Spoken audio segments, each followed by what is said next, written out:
Donc maintenant, je vais donner la parole aux deux architectes qui ont donc conçu ce bâtiment et qui vont vous expliquer leur vision. Et je crois que le premier d'entre eux qui va s'exprimer, c'est Bernard Valéron.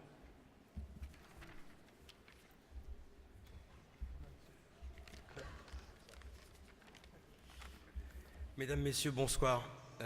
Je crois que Jean Nouvel tout à l'heure vous expliquera avec ces mots l'importance de ce bâtiment dans la ville, la cité. Je voudrais le remercier d'avoir accepté l'association. C'était écrit sur le papier, on a fait le job ensemble, je trouve ça très très bien et je tiens à le remercier.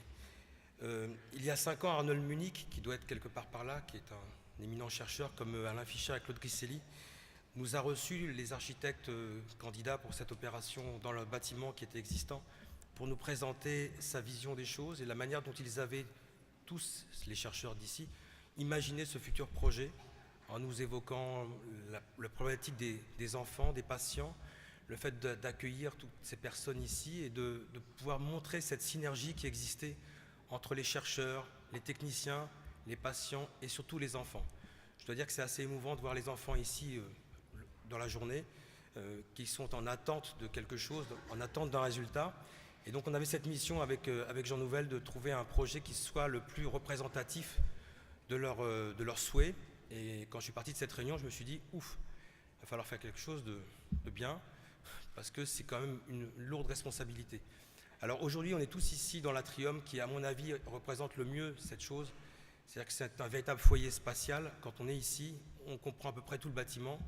On comprend l'espace d'attente pour les enfants. Il faut savoir que c'est la salle d'attente, à mon avis, la plus grande de l'assistance publique, puisqu'elle doit faire 700 mètres carrés pour 12 box, et qu'on trouvait intéressant de donner le plus grand espace pour les enfants, parce qu'ils déambulent tout autour du jardin que vous voyez ici, et que c'était important pour nous de leur donner le plus de vide possible, et de voir aussi que les chercheurs dans les étages regardent les enfants voient ces chercheurs, tout le monde est regroupé dans un même lieu, lourd de sens aussi, parce que la boîte que vous voyez au-dessus de votre tête, qui semble très lourde, mais en fait très légère parce qu'elle est suspendue, elle a beaucoup de sens dans la mesure où elle exprime le fait que nous sommes tous suspendus à la recherche, valide ou pas. On attend beaucoup de la recherche, on attend beaucoup des chercheurs, et je crois qu'elle exprime assez bien cette gravité avec son poids et sa masse, et elle nous a permis de qualifier cet espace dans lequel on se trouve aujourd'hui avec des sous-ensembles, des sous-espaces. On n'est pas assis sous la boîte comme on est assis à côté. Donc elle exprime très bien cet espace central et fondamental du projet tel qu'on l'avait imaginé. Alors c'est vrai que j'ai du mal à quitter ces lieux, je suis souvent ici en train de traîner avec des gens à qui je fais visiter le bâtiment, tout simplement parce que j'ai envie de voir si ce qu'on avait proposé il y a très longtemps fonctionne, si on ne raconte pas de belles histoires. Je crois que la greffe a prise, d'après ce que me disent les chercheurs, et que ça fonctionne assez bien, il y a forcément des erreurs, ça c'est certain. Donc c'est vrai que voir les enfants pratiquer ces lieux, courir autour du banc, voir les parents attendre, les chercheurs se parler ou traverser ce bâtiment qui est un bâtiment pont en fait, qui permet la communication et l'échange. C'est terriblement encourageant. Et c'est vrai que le projet a pris forme avec les chercheurs. Et je trouve que l'acte de construire, c'est-à-dire que notre métier d'architecte, on n'est pas éloigné des chercheurs dans la mesure où on travaille pour les autres et les chercheurs cherchent pour les autres. Il y a un vrai regard qui est porté sur l'autre, sur autrui, comme disait Lévinas. Et je trouve ça très intéressant d'avoir pu aussi bien travailler avec les chercheurs, l'assistance publique et nous dans un même but. Alors tout ça, ça ne pouvait pas se faire, et je vais commencer mes petits remerciements, mais ce n'est pas très grave, sans toute l'équipe qui nous a portés, c'est-à-dire la Fondation Imagine avec Arnold Munich, Alain Fischer et Claude Grisselli, mais aussi Corinne Antignac, Rémi Salomon, Stanislas Lyonnais, qui sont des éminents chercheurs, Guillaume Huard, Karine Rossignol, Émilie, Chloé, voilà, tous ces gens qui nous ont aidés, l'assistance publique qui a tenu le cap depuis le début, parce que c'est un bâtiment en conception-construction et qu'il fallait border le système. L'entreprise, parce qu'on est des bâtisseurs et sans urbaine de travaux, et M. Fayat, on ne construit pas un bâtiment, et le bureau d'études Ingérop. Mais parité non respectée, parce que je ne respecte jamais la parité, je préfère primer sur l'intelligence. Je voudrais remercier toutes les jeunes femmes qui ont travaillé avec moi sur ce projet, elles sont nombreuses, et à peu près une quinzaine, et elles ont tenu le cap depuis le début, qu'elles soient du côté maîtrise d'œuvre ou côté maîtrise d'ouvrage. Elles nous ont aidés à faire ce bâtiment, et je trouve qu'elles sont remarquables. Donc il y a Élodie, Marie-Charlotte, Léa, Iseult, Nathalie, Delphine, Charlotte Cruc, l'assistante de Jean, Sabrina, Eugénie, toutes ces femmes qui ont travaillé pour le projet, mais aussi Corentine à l'assistance publique. Il y a eu Stéphanie avec ses lumières, il y a eu Chloé, Émilie. Bon, voilà, toutes ces jeunes femmes ont porté le projet et elles sont très nombreuses et je tiens à les remercier. Et puis il y a aussi Gaston, mon ami architecte, qui m'a épaulé. Enfin, pour terminer, je voudrais dire que sur les façades, vous voyez une sérigraphie qui représente une protéine, un western blot comme on dit, qu'on a totalement transgressé, qu'on a manipulé, qu'on a déformé et qui maintenant laisse libre cours à l'imaginaire. Et ce serait bien que ce bâtiment soit perçu comme quelque chose d'un petit peu d'intrigant. On ne sait pas très bien ce qui se passe, mais on laisse libre cours à sa pensée et aux rêves, parce que c'est un bâtiment qui fait aussi pour les enfants. Et donc, vous regarderez, quand vous sortirez, on peut trouver plein de solutions sur ces petites tâches, un petit peu comme quand les enfants regardent les nuages et trouvent des significations. Donc, il y a un peu de poésie sur la façade et c'est important de le signifier. Enfin, pour finir, j'aimerais bien que tous ces chercheurs dans ce bâtiment arrivent à trouver des solutions thérapeutiques pour améliorer le quotidien des enfants et surtout des parents qui les accompagnent. Merci beaucoup et bonne soirée.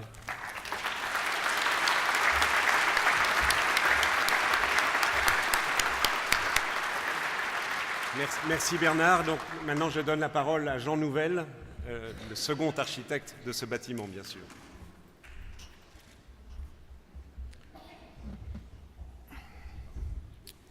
Monsieur le ministre, Madame, Mesdames et Messieurs, c'est toujours une grande émotion le jour où on inaugure un bâtiment, un grand bâtiment parisien, et un bâtiment avec une telle vocation.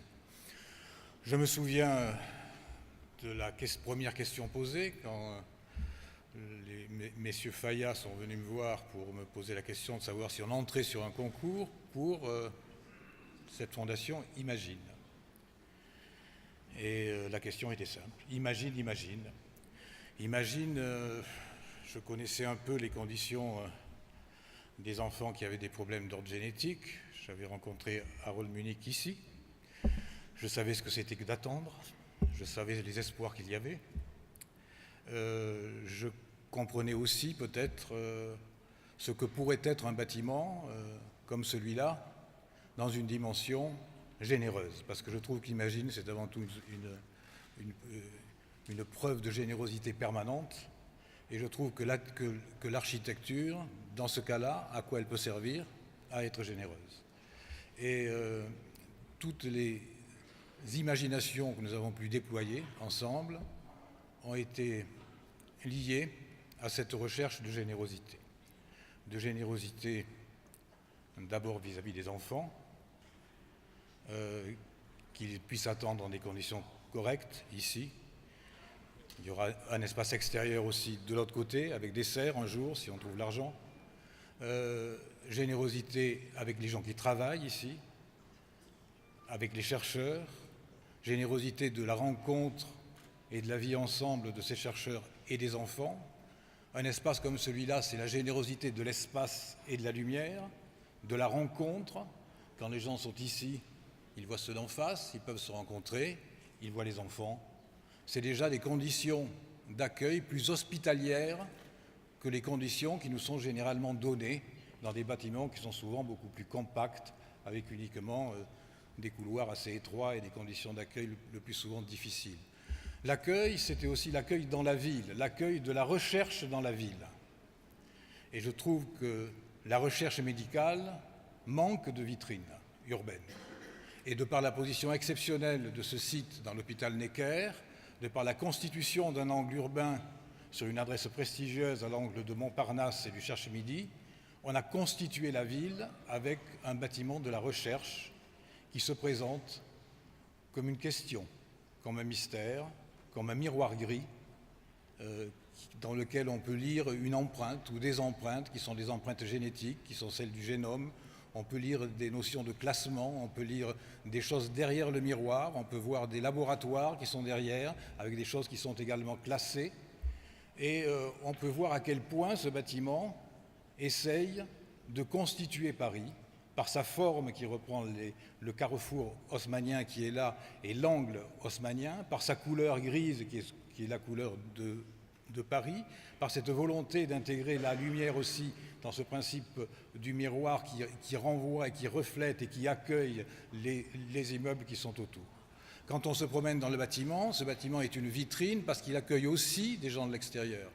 C'est un centre de séminaire, c'est un centre pour des rencontres internationales, d'où l'entrée prestigieuse qui est sur le boulevard du Montparnasse. Et quand on se promène là-haut, j'espère que vous aurez l'occasion de le faire, vous vous rendrez compte à quel point on est sur les toits de Paris, à quel point la couleur grise du bâtiment est la continuité des toits et qu'on a l'impression d'être sous un toit.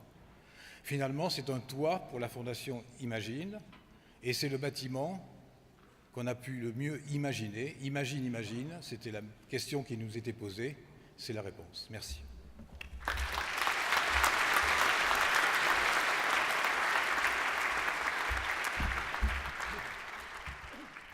Merci beaucoup.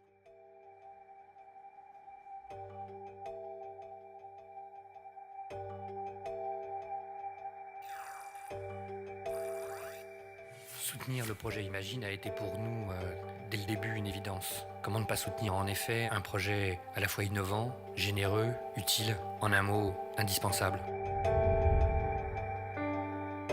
Imagine, c'est un projet extraordinaire qui est un vrai levier pour l'effort de recherche car il associe vraiment des équipes de recherche et des équipes médicales. Et évidemment, ce bâtiment concrétise le continuum avec le rez-de-chaussée dédié aux soins et les étages dédiés à la recherche.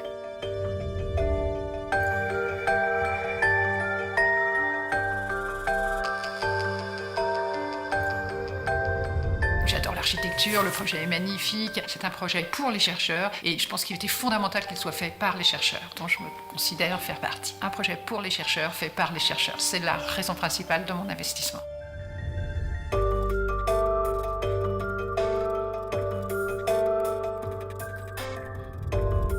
Imagine, pour moi, c'est un tube à essai. C'est pourquoi j'ai rêvé d'Imagine, une sorte de tube à essai grandeur nature, avec 3 réactifs, des enfants, des médecins, des chercheurs. Si vous voulez que la réaction se fasse, il faut mettre les 3 réactifs dans le même tube à essai, des enfants, des médecins, des chercheurs.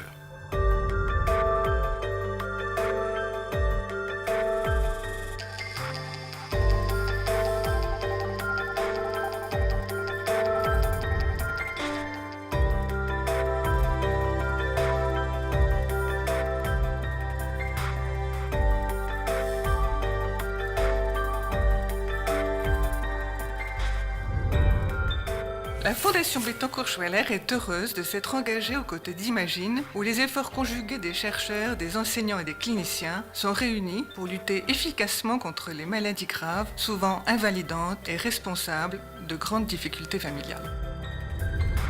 La Fondation Hôpitaux de Paris, Hôpitaux de France a pour but d'améliorer les conditions de vie des enfants hospitalisés, des adolescents et aussi des personnes âgées. Nous sommes associés à ce projet Imagine pour justement apporter notre contribution.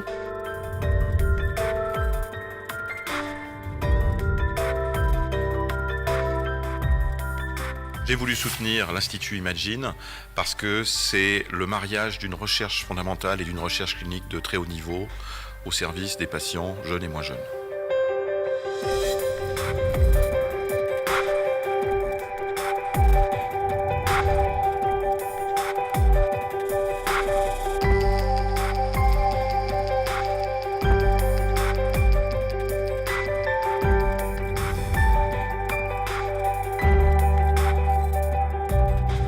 C'est un lieu que l'on a conçu, construit pour cette collaboration de chercheurs venus du monde entier qui a rassemblé autour de cette idée nos collaborateurs dont ils peuvent être fiers et qui font partie de nos valeurs d'entreprise.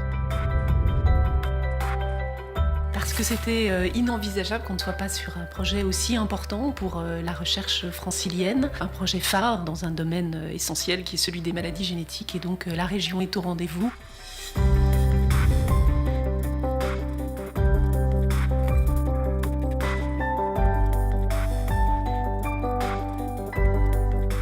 La recherche aujourd'hui correspond toujours à un besoin évidemment d'excellence, mais aussi de visibilité. Et pour un organisme comme l'INSERM, avoir la création d'un centre comme Imagine qui va avoir une visibilité mondiale, c'est un enjeu qu'on ne pouvait qu'encourager.